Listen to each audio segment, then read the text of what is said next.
وأوحى ربك إلى النحل أن اتخذي من الجبال بيوتا ومن الشجر ومما يعرشون ثم كلي من كل الثمرات فاسلكي سبل ربك ذللا يخرج من بطونها شراب مختلف ألوانه فيه شفاء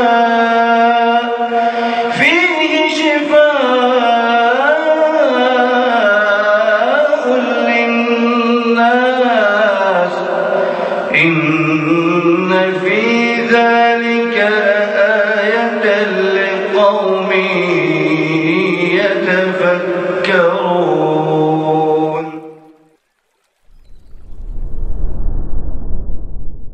Bismillahirrahmanirrahim. Alhamdulillahirabbil alamin wassalatu wassalamu ala asyrafil anbiya'i wal mursalin sayyidina Muhammadin wa ala alihi washabihi ajma'in. Amma ba'du.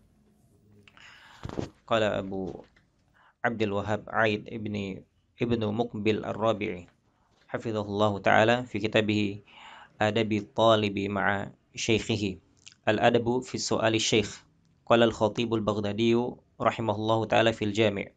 ومن الأدب إذا روى المحدث حديثا فعرض للطالب في خلاله شيء أراد السؤال عنه ألا يسأل عنه في تلك الحال بل يصبر حتى ينهي الراوي حديثه ثم يسأل عما عرض له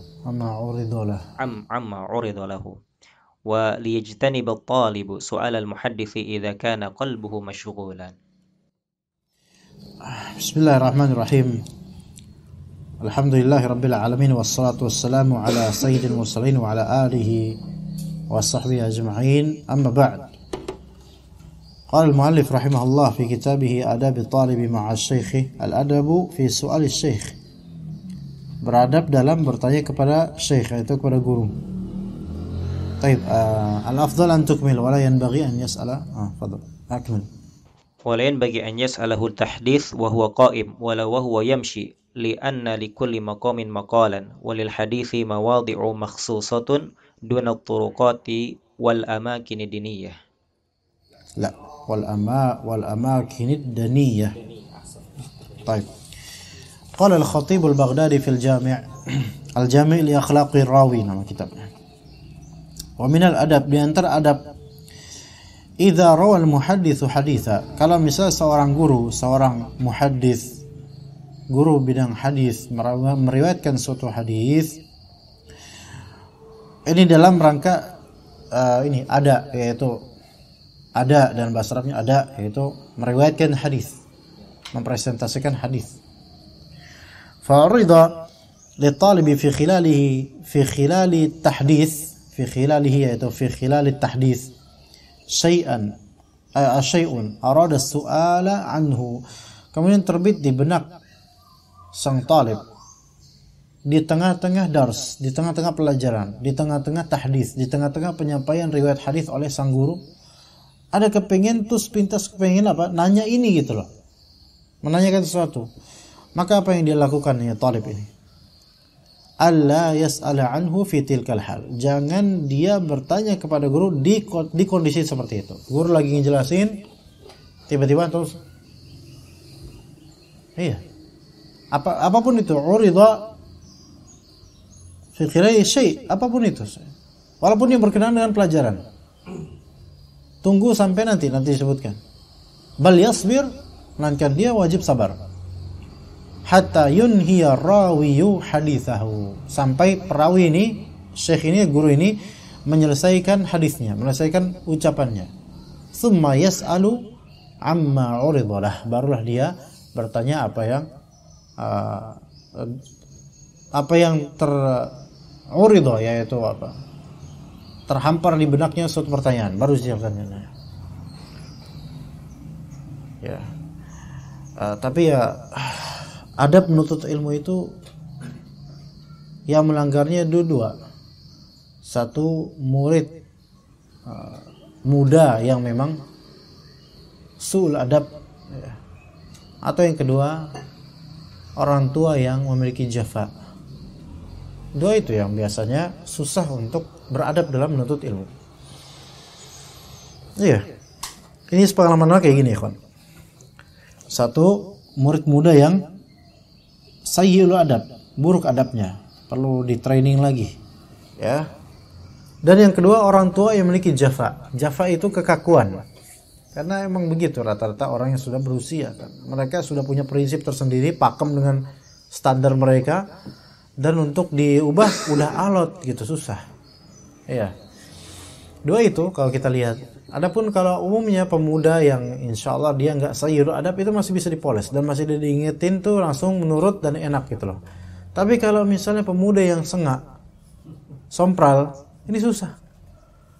Ya susah ini. Ya. Kecuali kalau Allah berhidayah. Dan juga orang tua. Ya, kadang akhlak majelisnya itu buruk. Ya. Ini jafa, yaitu kekakuan yang ada pada diri sebagian dari orang tua. Contoh, saat kajian ngobrol.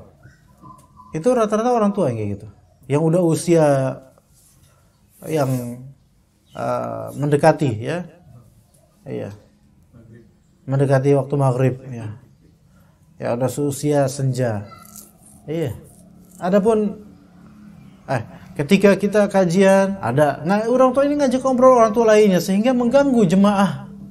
Dan orang-orang tua lainnya juga akan melirik kepadanya dan tidak suka gitu loh. Padahal sama-sama usia menjelang matahari terbenam. Ya. Dan mengganggu yang lainnya. Kadang di bagian udah belakang nyender ngobrol lagi. Kita bilang ini sayul adab. Iya, sayul adab.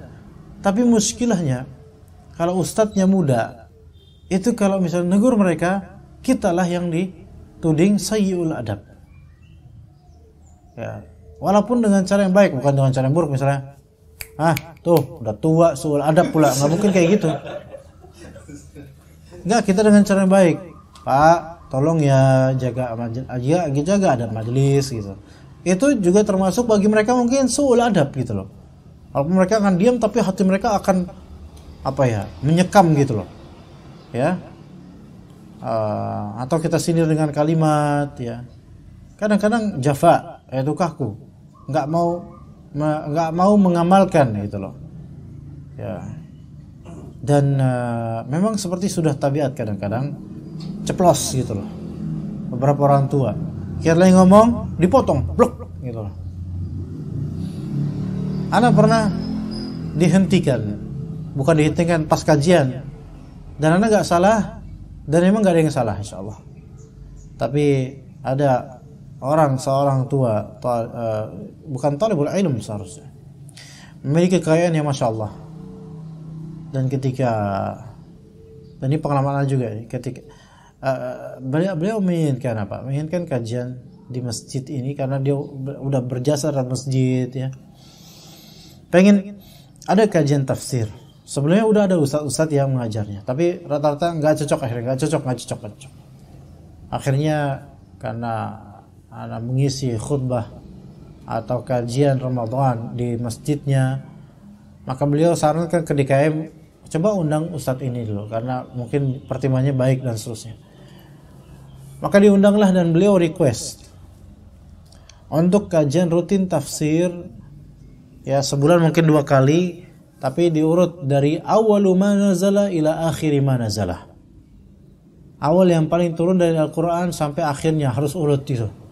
Maka Anda bilang ke DKM, ini sampai ulama itu nggak ada yang bisa seperti ini, yaitu memastikan mana yang paling awal urutan gitu. Itu emang ada di kitab Al-Itqan, ada urutan kayak gitu ada, cuman itu ijtihad, nggak bisa dipastikan mana ini lebih awal daripada ini. Apalagi kadang surat Al-Baqarah itu kan munajjaman turunnya, ada yang takdim, muqaddam, muakhir. Anda bilang ini adalah saran dari orang yang nggak ngerti ilmu syar'i, cuma semangat dan cuma punya duit. Dan memang orang kalau udah punya duit itu merasa apa-apa tuh bisa diatur. Maka memang nggak mau diatur seperti ini. Akhirnya bentrok ya, sepertinya kok ustadz kok pengen banget ngatur kita gitu, kata mereka, kata orang-orang tua ini. Maka tetap anak bersikukuh nggak mau aneh ikut. Seperti kata Bu Megawati di pidatonya, tidak mau gitu. Anda juga bisa, tidak mau. Iya. Jangan karena punya fulus kemudian ustadz itu diatur harus gini, nggak ngerti ilmu orang-orang ini gitu loh. Tapi karena merasa sudah paling dewasa, sudah punya pengalaman banyak, akhirnya apa? Merasa bisa mengatur gitu loh. Padahal nggak ngerti ilmu sama sekali, ilmu syar'i maksudnya. Nah kemudian oke lah. Akhirnya beliau mungkin mengalah satu orang ini sebenarnya, satu orang saja. Taib. Anda bilang tafsir juz amma. Kita mulai dari surat An-Naba awal-awal. Taib. Anda kemudian kupas dari awal. Amma yatasaalun. Lebih rinci lagi. Itu per 3 ayat, per 2 ayat. Anda lagi jelaskan, Ustadz, gitu langsung. Gimana kalau gini-gini? Nanya, bukan nanya, ceramah. Panjang. Jadi menurut saya gini bisa sampai 2-3 menit pertanyaan itu. Dan gak ada yang bisa menginterupsi karena dia donatur di masjid tersebut, orang kaya, dan ini di perumahan mewah juga. Dan ternyata di perumahan mewah pun orang-orang kaya itu lebih respect kepada orang yang lebih kaya daripada mereka, para orang-orang kaya. Gak bisa ngomong, gak bisa nyekap mereka karena dia lebih kaya daripada dirinya. Inilah dunia, ikhwan. Inilah dunia. Bukan dilihat dari ini orang punya ilmu apa enggak. Tapi memang orang educated, cuman memiliki jafa, sayyi'ul adab, buruk adabnya dalam majelis. Itu ketika anak kajian langsung diterus, Ustaz, afwan Ustaz, ini menurut ana gini, memang enggak menyalahkan gitu, cuman ini enggak benar gitu. Nah, lama nanyanya sampai jemaah akhwat itu kebosanan dengerinya karena enggak kedengeran suara beliau. Dan rata-rata jemaah juga nggak bakal suka jika ada penanya yang berpanjang ria dengan pertanyaannya. Nah, terus ana respon. Dan ternyata memang karakter beliau ini pengen itu apa yang beliau katakan diikuti sama ustadz gitu loh. Ustadz bermuka minyak, oh iya Pak, benar kata sampean, benar. Pengennya gitu loh. Tapi karena apa yang dia ucapkannya itu kadang batil, kadang syubhat, maka dia bilang tidak seperti itu Pak. Yang benar begini. Ya, oke, lanjut kajian. Belum berapa lama dari ayat, Ustadz begini Ustadz. Jadi gini, ya salam. Ini diskusi apa-apa, jadi nggak kajian. Ya. Tapi berusaha sabar, anak nggak bisa juga. Anak bilang, Bapak, tolong kalau misalnya nggak bisa jaga adab dalam majlis ini, silahkanlah Bapak cari majlis lain. Gak mungkin anak bilang gitu, karena itu akan merusak juga masjid itu gitu loh. Ntar kalau Bapak ini marah nggak mau lagi donasiin ke masjid ini untuk pembangunan dan kesejahteraan. Jadi si malakama juga harus sabar.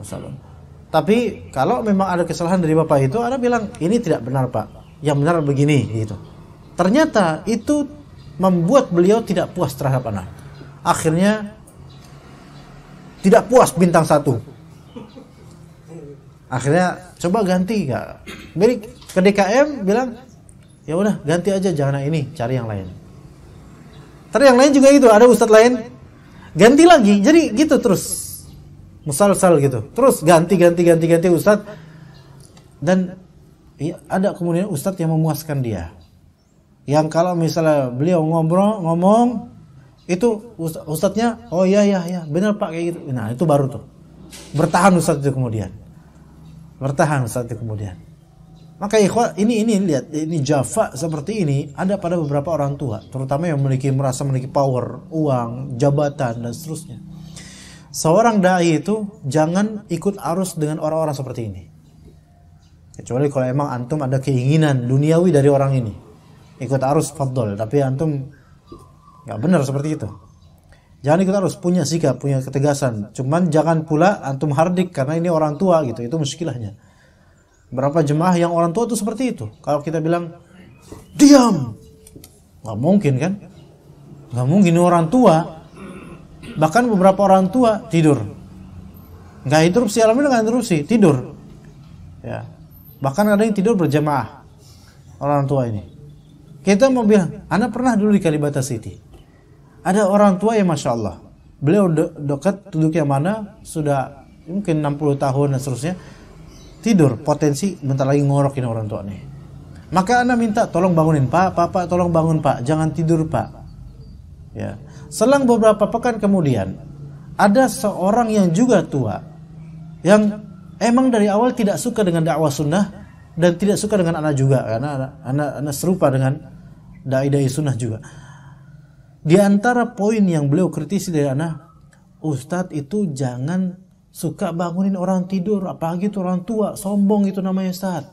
Digituin anak bilang sombong karena membangunkan orang tua yang tidur. Padahal ini maslahatnya kan, kalau beliau tidur, ini kajian ba'da subuh, insya Allah tabi'innya banyak. Maksudnya pengikutnya banyak, salah satunya anak yang akan tidur juga seperti beliau. Karena juga pengen seperti beliau tidur. Akan terinfluence sama dia, atau minimal bapak itu akan ngorok, keluar dengkuran. Itu akan mengganggu stabilitas kajian. Anak sih, tapi kemudian anak divonis apa? Sombong karena orang tidur nggak diperbolehin di majelis ta'lim. Dibilang sombong, sok begitu loh. Dari itu ngomongnya langsung di depan anak. Orang tua, beberapa orang tua tersebut yang memang sudah anti dakwah sunnah.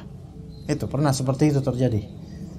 Nah, jadi memang sejak belia, hendaknya seseorang itu terlatih beradab dalam majelis. Iya. Nah, orang-orang seperti ini mungkin baru kenal pengajian ketika usia senja, maka nggak punya adab dalam bermajelis. Itu maklum ya, kita semoga Allah Ta'ala maafkan kita dan mereka. Ya. Kemudian yasbir, hendaklah kalau mau nanya sabar dulu sampai yunhir rawi haditsah. Perawi itu menghabiskan ucapannya, baru kemudian tanya. Wal yajtanib at-talibu su'alal muhadditsi idza kana qalbuhu mashghula. Hendaklah penuntut ilmu itu menghindari bertanya kepada guru atau muhaddits ketika pikiran guru itu sedang sibuk. Gurunya sedang sibuk. Ya, sedang kesibukan dengan suatu hal. Ya. Maka jangan tanya dulu, sabar dulu, nanti ketika senggang baru. Ya. Ini diantara furu' dari masalah ini adalah masalah telepon. Masalah telepon ustadz, telepon guru, ya. Itu sebagai adab, ya. Minta izin telepon ustadz, gitu. Jangan tiba-tiba langsung telepon. Udah kayak customer care service IndiHome aja tuh. Jangan langsung telepon. Ya, mungkin ustadz tersebut lagi ngisi kajian. Atau ustadz tersebut lagi ada waktu khusus, ya. Lagi belajar dan seterusnya, dan nggak mau ada kontak telepon sama sekali.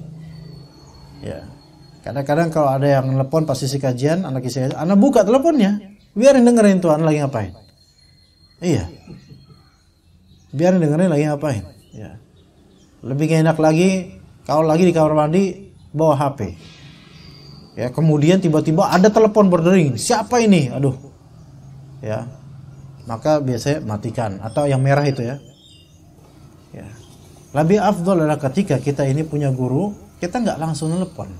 Perbedaan antara kalau misalnya bos nelpon ke bawahan atau guru nelpon ke murid, mungkin nggak ada masalah untuk telepon semaunya, ya. Bukan semaunya juga, maksudnya pada waktu umum gitu loh.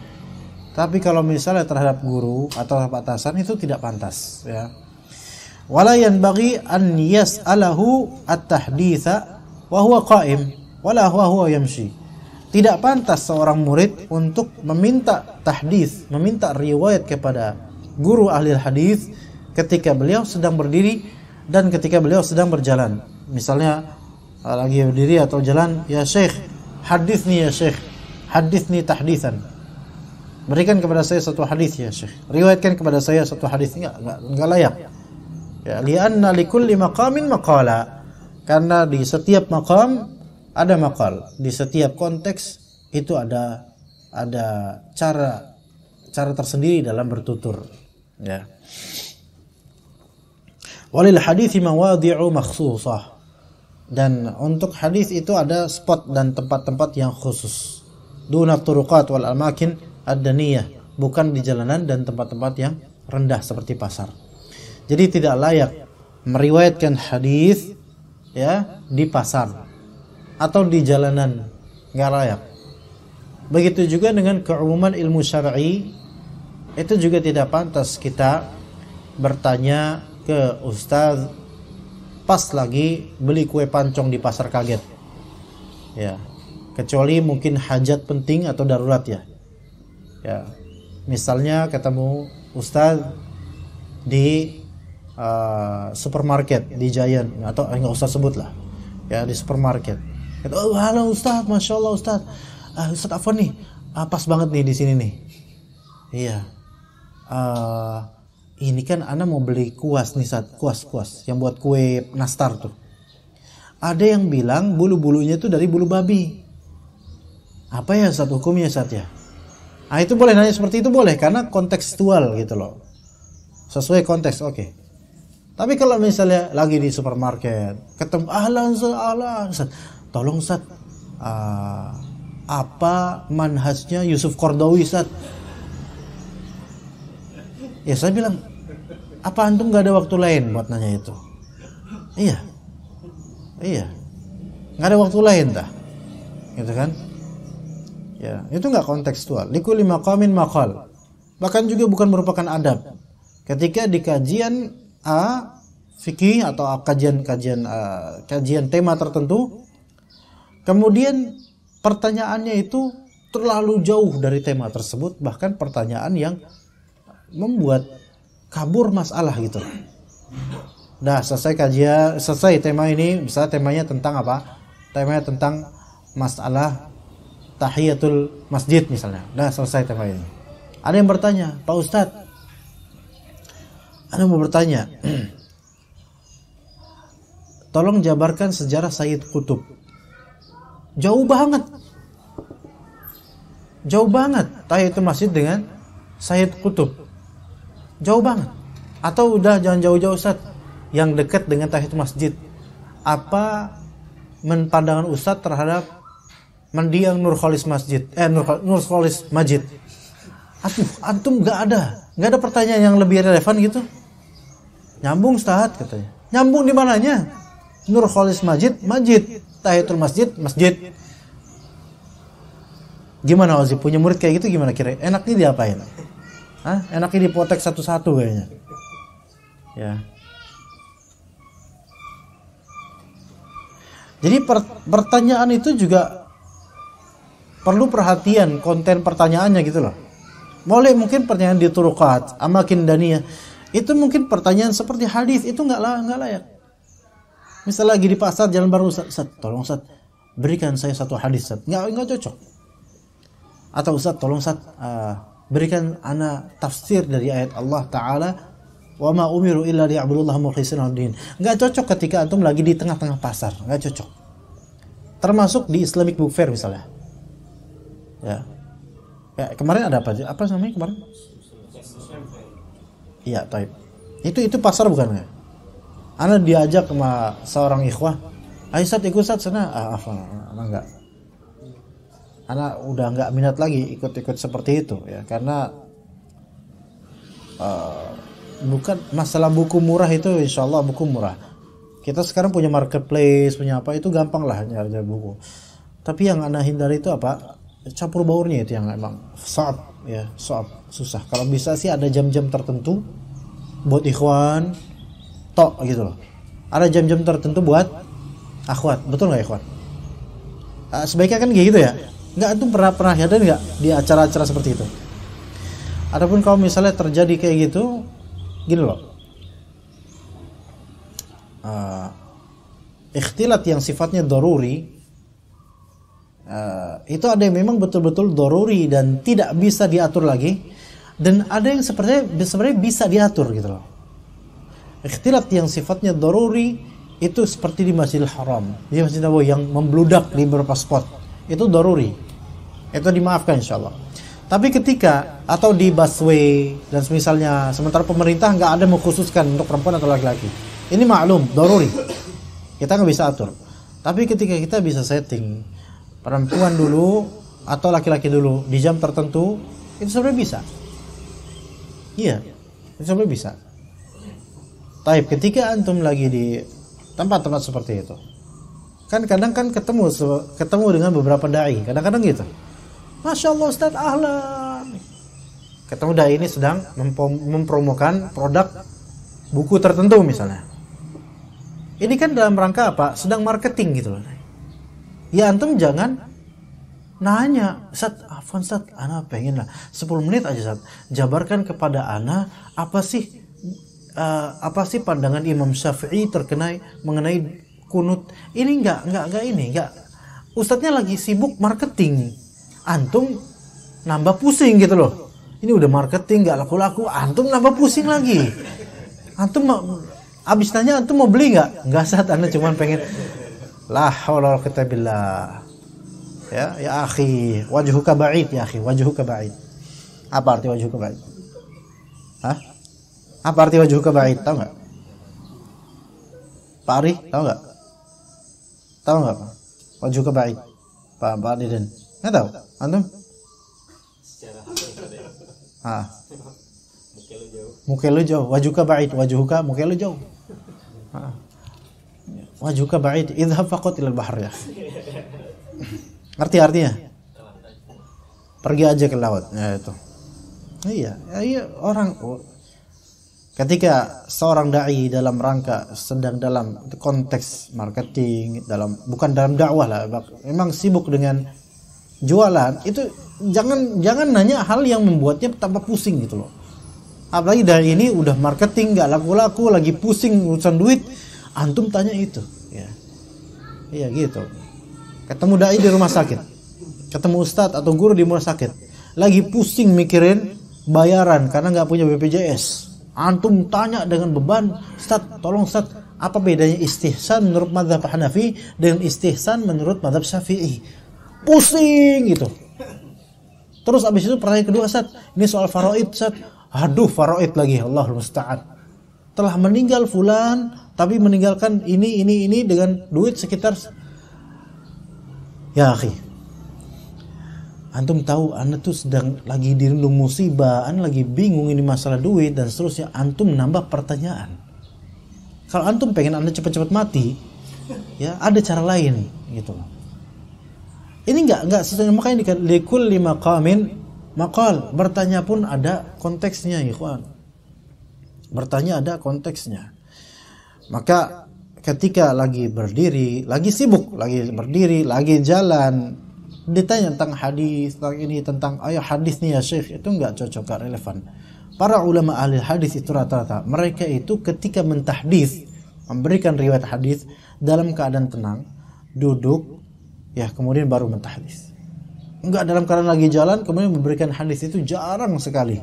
Karena ketika lagi jalan atau lagi berdiri atau lagi melakukan apa, itu membuat konsentrasi terganggu, khawatirnya ada lafal-lafal hadis yang salah dalam mengucapkan.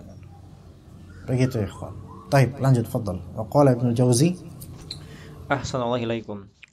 Wa qala al-mu'allifu hafizahullahu ta'ala, wa qala Ibnu Jauzi wa qala Ibnu Jauzi rahimahullah, wa mata ashkala syai'un minal hadithi 'ala talibi sabar hatta yantahi al-hadith thumma yastafhima asy-syaikha bi adabin wa lutfin wa la yaqta'u 'alaihi fi wasatil hadith.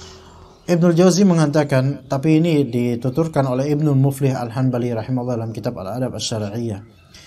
Wa mata ashkala syai'un minal hadithi 'ala talibi sabar, ketika ada sesuatu dari hadis yang muskil, yang bagi talib ini, bagi penuntut ilmu ini muskil, yaitu sesuatu yang bermasalah, maka hendaklah disabar. Misalnya Syekh ini menyebutkan kalimat ghamidah, kalimat atau istilah yang asing bagi talib, ya. Maka sabar, jangan langsung memotong perkataan sang syekh atau ustaz, ya. Sabar dulu hatta yantahi al-hadits, sampai syekh ini atau muallim itu menyelesaikan hadisnya atau perbincangannya, perkataannya. Thumma yastafhimu asy-syaikha, atau bisa juga thumma yastafhima, ataf kepada hatta yantahiya, asy-syaikha bi adabin wa lutf, kemudian bertanya kepada sang guru dengan adab dan kelembutan. Sekali lagi, jafa lawan dari adab dan lawan dari lutf. Jafa itu keras, kaku. Ini biasanya pada orang-orang tua, sebagian orang tua yang memang keras, ya. Ada dihikayatkan kemarin waktu di Sate Santri kemarin, ada seorang orang tua yang memang kalau di kajian kadang suka ngobrol dan suaranya kadang lantang gitu loh. Iya. Suatu ketika di masjid yang beliau biasa sholat, Ada satu masjid di Jati Bening.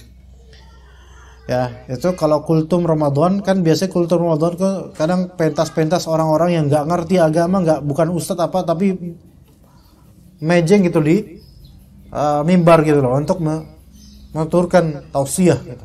Pak RT, jadwal Pak RT untuk naik ke atas. Kalau nggak salah Pak RT ini kemudian menyebutkan tentang persatuan Syiah dan Sunni. Begini, ketika ngomong gitu langsung Bapak ini keturunan Arab dia, jenggotnya putih semua dan agak hitam orangnya, itu dan agak gemuk dan orangnya nggak neko-neko, langsung terjang gitu. Ketika Pak RT di mimbar ngomong tentang Sunni Syiah, ente langsung digituin namanya, ente nggak paham agama ente, turun, digituin Pak RT loh, digituin, turun ente. Nggak paham agama ente, nggak usah kalam ente, gitu. Dia itu jemaah loh pada habis sholat tarawih itu. Akhirnya Pak RT-nya, Assalamualaikum warahmatullahi wabarakatuh, turun. Emang ini sih nggak beradab memang, tapi nggak. Ini tidak salah. Kenapa? Karena yang sedang bicara bukan syekh, bukan muallim, bukan ahlinya. Maka pantas digituin, pantas. Nanti turun nggak usah ngomong agama, iya pantas. Kecuali yang naik mimbar adalah emang orang yang dikenal sebagai syekh atau muallim, guru-guru mereka, baru jangan langsung antum gituin gitu. Tapi kalau ini bukan muallim, ini Pak RT. Kerjanya cuma ngecap doang, nggak usah mikir, nggak usah ngomongin agama, kecuali kalau emang Pak RT ini seorang syekh, seorang ustaz, fadl, kalam, dan nggak bisa langsung dipotong karena dia seorang ahlinya gitu, walaupun punya kesalahan. Itu. Tapi kalau seorang syekh bilutfin wa adabin wala yaqta'u alaihi fi wasatil hadis, dan jangan memotongnya di tengah-tengah hadis atau di tengah pembicaraan beliau. Al-Kafi enggak sekolah. Hah? Biasanya jam berapa?